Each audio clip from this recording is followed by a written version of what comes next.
جی ہارون اسد صاحب، آپ republic policy think tank کے بھی ایگزیکٹو ڈائریکٹر ہیں، اب آپ نے اسکلیویٹ کے بھی آپ ایگزیکٹو ڈائریکٹر ہیں. اس میں آپ کا میں کورس دیکھ رہا ہوں، یہ ایسے اور پریسے رائٹنگ، اس کے بارے میں بتائیں کہ why should one join this course?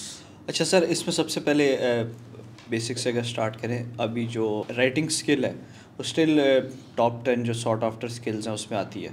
تو یہ بیسیکلی جو کورس ہے اٹس ڈیزائنڈ فار آپ کو فاؤنڈیشنل نالج بھی پرووائڈ ہو، آپ کی لینگویج کے اسکلز بھی پالش ہوں، اور اس کے بعد آپ لکھنے کی پریکٹس کریں، اسے ایویلیویٹ کریں اور آپ ایک اچھے رائٹر بن سکیں. تو یہ اس طرح سے کورس ڈیزائنڈ ہے جو ہم اسکلیویٹ کے. اچھا، آپ اس میں یہ بھی کہہ رہے تھے کہ جو سی ایس ایس اور پی ایم ایس کے اسٹوڈنٹس ہیں ان کے جو کمپلسری پارٹ ہے اس کو یہ ٹیکل کرے گا تھرو فاؤنڈیشنل نالج، ایسے، پریسی، اس کے بارے میں بتائیے ذرا. ہاں سر، بیسیکلی دیکھیں جو کمپیٹیٹیو ایگزامز ہیں ان میں رائٹنگ ایک بہت بڑا رول ہے. 12 جتنے پیپر ہیں سب میں رائٹنگ ہی آپ کی ہوتی ہے، اور ایک اچھے رائٹر کی سب سے بڑی خوبی یہ ہوتی ہے کہ اس کے پاس نالج ہوتا ہے. تو ہمارا پروگرام اس طرح سے بھی مختلف ہے کہ یہ خالی رائٹنگ کا، پریسی کا یا ایسے کا کورس نہیں ہے. اس میں آپ کا فاؤنڈیشنل نالج جو بیسیکلی کسی بھی مقابلے کے امتحان کے کمپلسری پیپرز ہوتے ہیں وہ سب کور ہو جائیں گے، کرنٹ افیئرز، انٹرنیشنل وہ بھی افیئرز، سب کور ہو جائیں گے، اور اور ان کی ایکسٹینشن میں آپ کی رائٹنگ کی اسکلس پالش ہوں گی. تو یہ ایک کمپریہنسو کورس ہے جو آپ کو خالی انگلش کے پیپرز کے لیے نہیں، باقی پیپرز کے لیے جو کمپلسری پارٹ ہے کمپیٹیٹیو ایگزامس کا. اس کے علاوہ آپ کہہ رہے تھے کہ کنٹینٹ رائٹرز ہیں، ریسرچرز ہیں، دوسرے ہیں،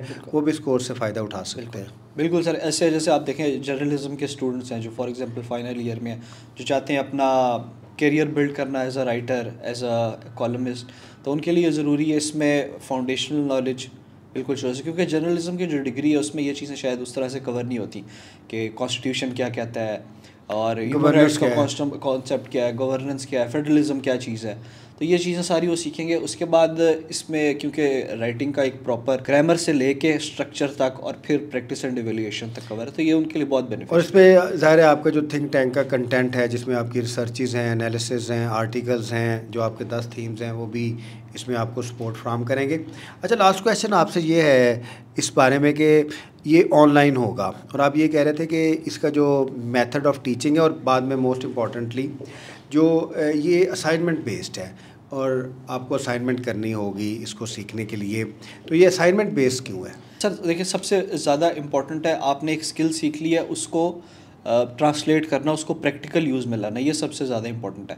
تو ہمارا جو فوکس ہے وہ یہ نہیں ہے سکھانا، ہمارا فوکس یہ ہے اسکلیویٹ کا بھی، اور جو ہمارا آپ پروجیکٹ بھی ایک دیکھیں گے اسکلز میٹر مور دین ڈگریز ہم کر رہے ہیں.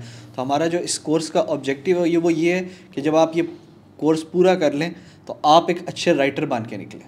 میز آپ اس میں 4 آپ نے ایک اسٹینڈرڈ سیٹ کیے ہوئے ہیں کہ ڈفرینٹ اسائنمنٹس کے بعد اس اسٹینڈرڈ تک ان کو لکھنا آ جائے. آپ کو بہت شکریہ.